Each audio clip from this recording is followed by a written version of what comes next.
Hey guys, Two Dogs here, and I'm going to spend a couple minutes with you unboxing a new carry pistol, and it's not a Glock.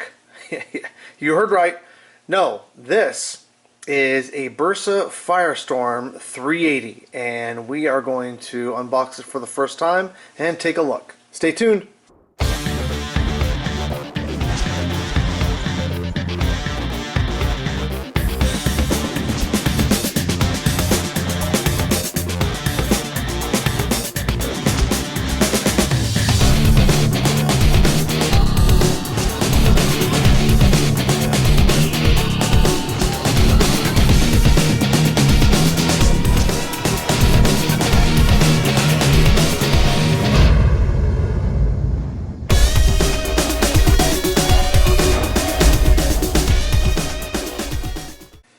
Okay, so you're not looking at a Glock case. You know, a lot of you are surprised that I'm SoCal Hunters doing a review on something other than a Glock, but this is actually a Bersa Firestorm 380 caliber, and there's a couple of reasons why you would purchase one of these. We're going to unbox it together. Just a side note here, isn't it hysterical that California makes you buy a $5 lock through some program, even though doesn't matter what type of gun you buy, even though this comes with a trigger lock. Hysterical, right? So there's two reasons why you would want to purchase the Firestorm, and that's for a small concealed carry or something with less recoil. Now, you're all probably asking me why I'm not doing Glock 42, 43. Well, those are not legal in California. So we have to go with 380 calibers that are. Most of them are revolvers, but this guy here is one of the few semi-autos in 380 that you can purchase in California. Probably more of you are familiar with the Bersa Thunder, right? So the Thunder's a little larger in size, tiny bit. For one, it has a flat grip with plastic plates, where the Firestorm here has a rubber grip, like a hoe grip, with the finger slots. So that's one of the first things. The other one is this rounded trigger guard, where the Bersa Thunder will have a jagged edge there. This one is nice and smooth. But for the most part, you're looking at the same gun. The final thing, which is going to be comical for many of you, is that this area here usually has a key lock. So you can literally, if you don't have a safe, you can lock the gun and make it inoperable. This one does not have it. However, California thinks that's great, so they went ahead and allowed us to purchase this. So those are the only differences between this firearm and the Bersa Thunder. So I've taken everything out of the case, and I'm assuming, there it is, that all the manuals, it does come with a case. They used to ship this firearm just in a box. I had a Thunder back in the day, and it came with just a box. Now at least I got a plastic case. So we can take a look at all the paperwork that comes in with this gun. Youth Handgun Safety Act, that's by law. This is interesting to note. So if you want to have your firearm serviced, you can't take it to any gunsmith. This notification basically says the warranty covers only these gunsmiths, and that's it. So it's a pretty good warranty, but you have to send it to one of these individuals. By the way, Gander Mountain actually is one of the places you can service it, so you can bring it in there, but not too many, and definitely not one in California. Of course not. Why would we do that? The manual is pretty slim, actually, so there's not a whole lot in here. I always like in my videos to show the manual so you guys know.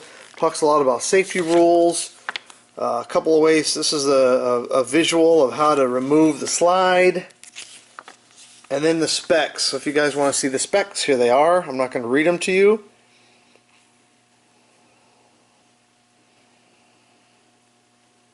There are a couple of safety features that I want to show around this firearm and why it might be a good first gun. This is a great first gun. It was my first gun many years ago. But I'm going to talk about a couple of things that they have in here. The safety is actually quite impressive. Obviously, when you turn that safety on, you'll see here that that trigger then is now inactive. So it actually doesn't matter. This is a very common, right, feature, right? You safety down, now the trigger is inactive. Great. But one of the things they do, so let me cock this. Okay, it's unloaded obviously, it's holding back. And I'm going to decock. Now you'll see that that hammer is cocked and ready to go. This is a live fire. It's a single action on the first pull, double action on the rest. It's a 7-round magazine. They do make a 9. They make an 8, 9, and a 10 that sticks out. I see. I do like that. How you can use that the tip of the magazine for your thumb for a pinky rest. Sorry. A lot of them just have the 2-finger. But I like that. But anyway, so my hammer's cocked. But one of the things they recommend is that you can actually. They don't want you to pull the trigger and pull it down like our grandfathers used to do.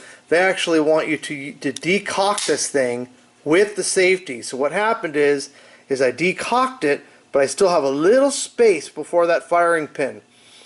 Okay, and then I'm going to push it back forward, and that's how you safely, now that, assuming there was a round in the chamber, that's how you safely decock, not the old pull the trigger and bring the thumb back. So that's one of the features that really attracted me to this firearm. Another safety feature of the Firestorm is that without a magazine, and there's a little guy right here, notch right there that lets you know, without that, this guy's not going to fire.